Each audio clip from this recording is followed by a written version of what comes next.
चलिए आज का ये वीडियो लेक्चर शुरू करते हैं। आज एक बार फिर आपका स्वागत है इम्बाइब इंग्लिश क्लासेस के इस नए वीडियो लेक्चर में। देखिए आज के इस वीडियो लेक्चर में मैं आपको बताने वाला हूँ कि किस तरह से हम पास्ट इंडेफिनिट के एक्टिव वॉइस के सेंटेंस को पैसिव वॉइस के सेंटेंस में कन्वर्ट करते हैं। तो चलिए शुरू करते हैं। देखिए जैसा कि मैंने आपको बताया कि ये video lecture active and passive voice का वीडियो लेक्चर है। एक्टिव और पैसिव वॉइस का वीडियो लेक्चर है। आज के इस वीडियो लेक्चर में आपको बताया जाएगा पास्ट इंडेफिनिट टेंस के सेंटेंस के बारे में कि किस तरह से हम एक्टिव के सेंटेंस को पैसिव के सेंटेंस में कन्वर्ट करते हैं। तो देखिए सबसे पहला चीज़ जो मैं आपको यहाँ पे बताने वाला हूँ वो ये कि सबसे पहले आपको ये जानना बहुत ज़रूरी है कि पास्ट इंडेफिनिट टेंस का सेंटेंस क्या होता है। तो अगर आपको ये नहीं पता है कि पास्ट इंडेफिनिट टेंस का सेंटेंस क्या होता है तो आप प्लेलिस्ट में जाइए, वहाँ पे टेंस का एक पर्टिकुलर प्लेलिस्ट बना हुआ है। आप उस टेंस वाले पर्टिकुलर प्लेलिस्ट पे क्लिक करेंगे तो आपके सामने पास्ट इंडेफिनिट टेंस का एक पर्टिकुलर वीडियो आएगा। उस वीडियो पे क्लिक करेंगे तो आपको हर एक रूल के बारे में पता चलेगा कि पास्ट इंडेफिनिट टेंस का सेंटेंस क्या होता है, पास्ट इंडेफिनिट टेंस के सेंटेंस को पहचानने का क्या तरीका है, क्या मेथड है, किस तरह से हम पास्ट इंडेफिनिट टेंस के सेंटेंस को बनाते हैं। तो आप जाइए उस वीडियो लेक्चर पे पास्ट इंडेफिनिट टेंस के और वहाँ पे आप देखिएगा और आपको ये पता चलेगा, यानी पास्ट इंडेफिनिट के बारे में हर चीज़ आपको पता चलेगा। तो यहाँ पे देखिए मैं ज़्यादा पास्ट इंडेफिनिट टेंस के डीप में नहीं जाऊंगा, मैं आपको एक छोटा सा ओवरव्यू देना चाहता हूं पास्ट इंडेफिनिट टेंस के बारे में कि पास्ट इंडेफिनिट टेंस का सेंटेंस क्या होता है। तो देखिए पास्ट इंडेफिनिट टेंस का सेंटेंस वो सेंटेंस होता है जिस सेंटेंस के लास्ट में आया, गया, खाया, लिखा, पढ़ा का सेंस बन के आता है, वो सेंटेंस क्या होता है, पास्ट इंडेफिनिट टेंस का सेंटेंस होता है। और इस सेंटेंस में आप हमेशा वर्ब की सेकंड फॉर्म का यूज़ करते हैं जब आपका सेंटेंस अफर्मेटिव सेंटेंस होता है तो, और जब आपका सेंटेंस नेगेटिव सेंटेंस होता है तो आप डिड का यूज करते हैं, उसके बाद वर्ब की फर्स्ट फॉर्म का यूज करते हैं। तो यहाँ पे मैंने एक छोटा सा ओवरव्यू दिया पास्ट इंडेफिनिट टेंस के सेंटेंस के बारे में कि पास्ट इंडेफिनिट टेंस का सेंटेंस क्या होता है, किस तरह से पहचानते हैं और क्या रूल होता है सेंटेंस को बनाने का। अब यहाँ पे देखिए मैं स्ट्रक्चर लिख रहा हूँ अफर्मेटिव का, इसके साथ ही साथ एक्टिव का सेंटेंस का स्ट्रक्चर क्या होता है मैं अभी लिखूँगा और उसके बाद मैं आपको सेंटेंस के थ्रू वो बताऊँगा कि किस तरह से एक्टिव वॉइस के सेंटेंस को पैसिव वॉइस के सेंटेंस में कन्वर्ट किया जाता है। तो देखिए अगर हम इसके स्ट्रक्चर के बारे में बात करें तो इसका स्ट्रक्चर क्या बनता है, सब्जेक्ट, उसके बाद वर्ब की सेकंड फॉर्म, उसके बाद ऑब्जेक्टिव पार्ट और लास्ट में फुल स्टॉप का यूज किया जाता है। यहाँ पे एक चीज़ और मैं आपको बताना चाहूँगा, जो ये वर्ब की सेकंड फॉर्म है इसको कहा जाता है पास्ट फॉर्म। इसको क्या कहा जाता है, पास्ट फॉर्म कहा जाता है। तो आप ये कह सकते हैं कि सब्जेक्ट, उसके बाद पास्ट फॉर्म, उसके बाद ऑब्जेक्टिव पार्ट, ये क्या है, ये एक्टिव का सेंटेंस स्ट्रक्चर है।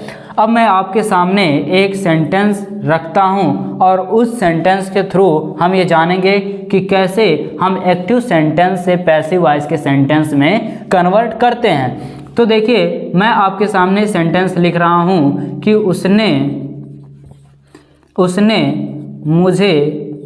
मुझे एक कलम दिया, उसने मुझे क्या दिया, एक कलम दिया।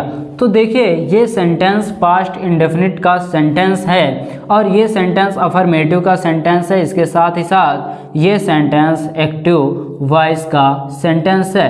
अब देखिए ये सेंटेंस एक्टिव वॉइस का सेंटेंस है तो हम इसको बनाएंगे एक्टिव वॉइस के स्ट्रक्चर के अकॉर्डिंग, जो स्ट्रक्चर कहता है। तो देखिए स्ट्रक्चर क्या कहता है उसको हम फॉलो करते हैं। तो ये सेंटेंस बनता है he gave me a pen, he gave me a pen, उसने मुझे एक कलम दिया।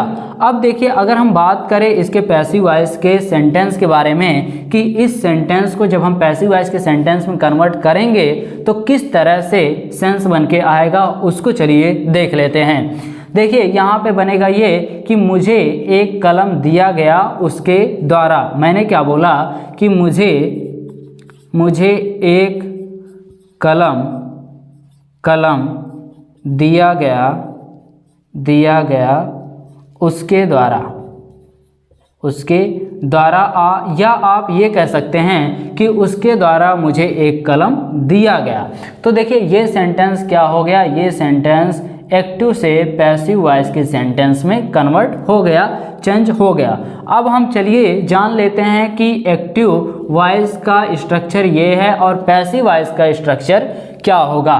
तो देखिए जब भी हम इस तरह के सेंटेंस को पैसिव वॉइस के सेंटेंस में कन्वर्ट करते हैं तो आप एक चीज़ का हमेशा ये ध्यान रखेंगे कि एक्टिव वॉइस का जो ऑब्जेक्ट होता है वो पैसिव वॉइस का क्या होता है, सब्जेक्ट होता है। तो एक्टिव वॉइस का ऑब्जेक्ट और पैसिव वॉइस का क्या बनेगा, सब्जेक्ट। उसके बाद आप इस तरह के सेंटेंस में और एक बात का ध्यान रखेंगे कि वाज और वर का यूज़ करेंगे हेल्पिंग वर्ब के तौर पे।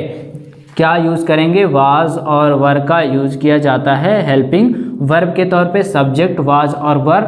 उसके बाद आपको वर्ब की कौन सी फॉर्म, थर्ड फॉर्म का यूज़ किया जाता है हमेशा पैसिव वॉइस के सेंटेंस में आप करेंगे।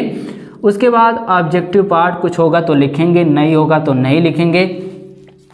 उसके बाद लास्ट में बाई और एजेंट। अब ये एजेंट क्या होता है, जो एक्टिव वॉइस का सब्जेक्ट होता है वो पैसिव वॉइस का क्या हो जाता है, एजेंट हो जाता है।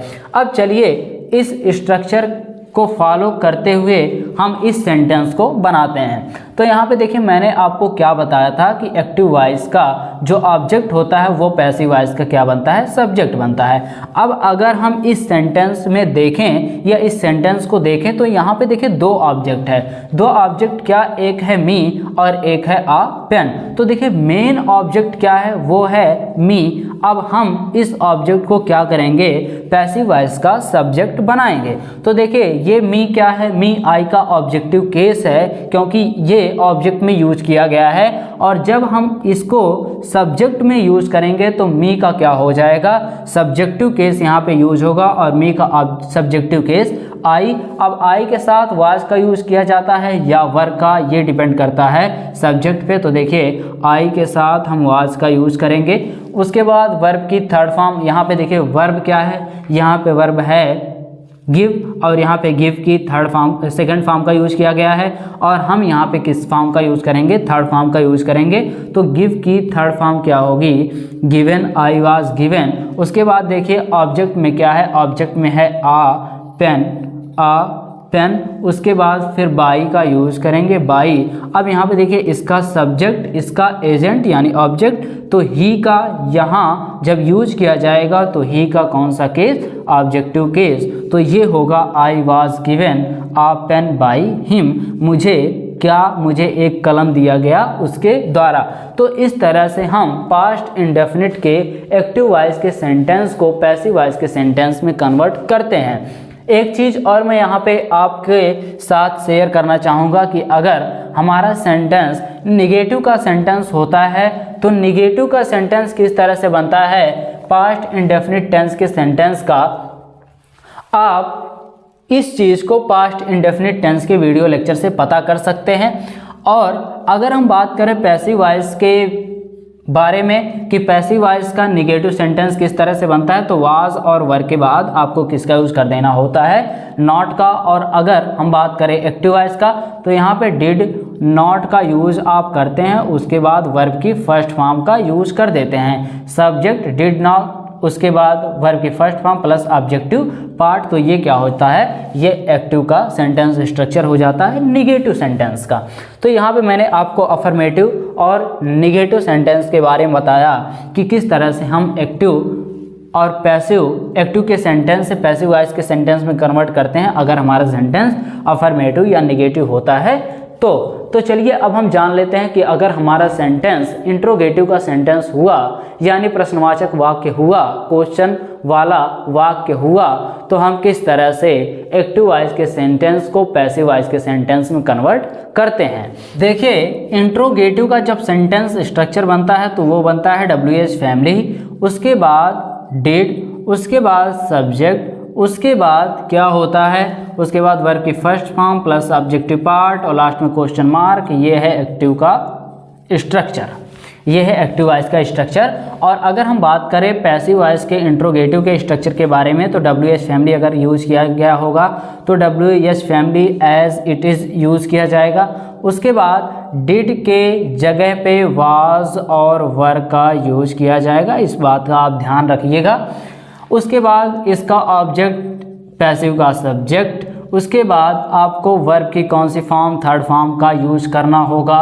उसके बाद ऑब्जेक्टिव पार्ट में कुछ रहेगा तो आप लिखेंगे, नहीं रहेगा तो नहीं लिखेंगे, और बाई, उसके बाद ये सब्जेक्ट, इसका एजेंट और लास्ट में क्वेश्चन मार्क। अब चलिए मैं आपको इस पूरे फॉर्मेशन को इस स्ट्रक्चर को एग्जाम्पल के माध्यम से बताता हूं कि किस तरह से हम इन दोनों स्ट्रक्चर का यूज करेंगे, एक्टिव और पैसिव। ये देखिए पैसिव वॉइस का स्ट्रक्चर है, पैसिव वॉइस का स्ट्रक्चर है, किस तरह से इसका यूज किया जाएगा सेंटेंस को बनाने के लिए। तो देखिए मैं अगर आपके सामने ये सेंटेंस लिखता हूं कि क्या राम यह कलम खरीद लिया। अब यहाँ पे देखिए क्या राम यह कलम खरीद लिया, ये सेंटेंस क्या है, ये सेंटेंस इंट्रोगेटिव का एक्टिव का सेंटेंस है। अब इसको ज़रा चेंज कर लेते हैं तो ये बनेगा did Ram by this pen, क्या राम यह कलम खरीद लिया। अब जब इसका पैसिव वॉइस बनेगा, इस एक्टिव वॉइस के सेंटेंस का पैसिव वॉइस के सेंटेंस में कन्वर्ट किया जाएगा तो ये बनेगा, क्या यह कलम खरीद लिया गया राम के द्वारा। देखिए क्या हुआ, क्या यह कलम खरीद लिया गया राम के द्वारा। तो हम अब बनाते हैं पैसिव स्ट्रक्चर के अकॉर्डिंग जो पैसिव वॉइस का स्ट्रक्चर कहता है। तो देखिए क्या कहता है कि डिड की जगह पे आप वाज और वर का यूज़ करिएगा। अब यहाँ पे देखिए यह कलम सब्जेक्ट बनेगा तो यहाँ पे हम वाज का यूज़ करेंगे। उसके बाद दिस पेन, देखिए इसका ऑब्जेक्ट, इसका सब्जेक्ट दिस पेन। उसके बाद वर्ब की थर्ड फॉर्म यहाँ पे देखिए बाई की थर्ड फॉर्म क्या होती है, bought, was this pen bot.